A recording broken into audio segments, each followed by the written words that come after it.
Hi friends, ఈరోజు నేను mutton curry అనేది చేసి చూపిస్తాను. ఇది చాలా సింపుల్ ప్రాసెస్ అండి. ఈ విధంగా చేసుకుంటే కర్రీ అనేది చాలా టేస్టీగా ఉంటుంది. ఒకసారి మీరు కూడా ట్రై చేయండి. అలాగే నా వీడియోని మీరు ఫుల్గా చూడండి. వీడియో నచ్చితే లైక్ చేయండి, షేర్ చేయండి, అలాగే సబ్స్క్రైబ్ కూడా చేసుకోండి. చూసారా, నేను మటన్ అనేది ఈ విధంగా నీట్గా పసుపు వేసి వాష్ చేసుకున్నానండి. వాష్ చేసుకుని ఒక పక్కన పెట్టుకున్నాక ఇదిగోండి ఆనియన్స్ అనేవి నేను తీసుకున్నాను. ఆనియన్స్ తీసుకొని నేను కట్ చేస్తున్నాను. చాలామంది మనం ఆనియన్ పేస్ట్ అనేది వేస్తారు. అలా పేస్ట్ కాకుండా ఇలా ఆనియన్స్ అనేవి కట్ చేసుకొని వేసుకుంటే మటన్ యొక్క టేస్ట్ అనేది చాలా బాగుంటుంది. సో చూసారు కదా, ఈ విధంగా ఆనియన్స్ అనేవి నేను కట్ చేశాను. కట్ చేసి పక్కన ఉంచానండి. ఇప్పుడు నేను స్టవ్ ఆన్ చేశాను. స్టవ్ ఆన్ చేసి కడాయిలో ఆయిల్ అనేది యాడ్ చేసుకున్నాను. ఆయిల్ అనేది యాడ్ చేసుకున్నాక నేను కట్ చేసి పెట్టుకున్నాను కదా ఆనియన్ ముక్కలు, ఇవి నేను ఆయిల్లో వేసానండి. వేసిన తర్వాత నేను అల్లం వెల్లుల్లి పేస్ట్ అనేది దంచుకున్నానండి. ఆ దంచిన పేస్ట్ నేను అందులో కూడా యాడ్ చేశాను. యాడ్ చేసిన తర్వాత ఇదిగోండి మటన్ తీసుకున్నాను కదా ఇందాకలా, ఆ మటన్ని నేను అందులో యాడ్ చేసుకున్నానండి. యాడ్ చేసుకున్నాక అందులో తగినంత కారం అనేది యాడ్ చేసుకున్నానండి.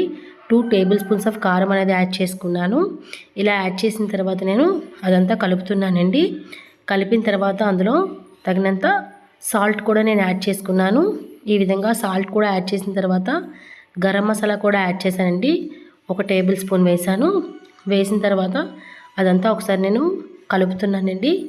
ఈ విధంగా కలపడం వల్ల ఏంటంటే మసాలా, ఉప్పు, కారం అనేది మటన్ ముక్కలకి బాగా పడుతుందండి. సో అలా పడితే మనం ముక్క తిన్నప్పుడు టేస్ట్ అనేది చాలా బాగుంటుంది.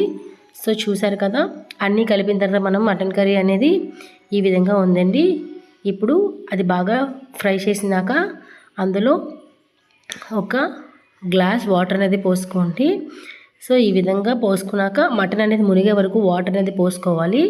మనకి మటన్ అనేది ఒక 1 అవర్, హాఫ్ అన్ అవర్ దాటే మనకి బాయిల్ అవ్వాలన్నమాట. లేకపోతే ముక్క అనేది గట్టిగా ఉంటుంది.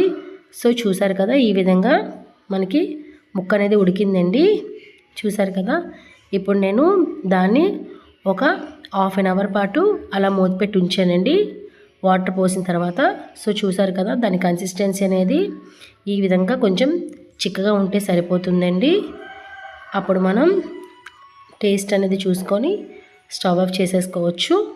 సో ఈ విధంగా మనకి మటన్ కర్రీ అనేది చాలా సింపుల్గా చేసుకోవచ్చండి. కాకపోతే కొంచెం టైం అనేది తీసుకుంటుంది అంతే.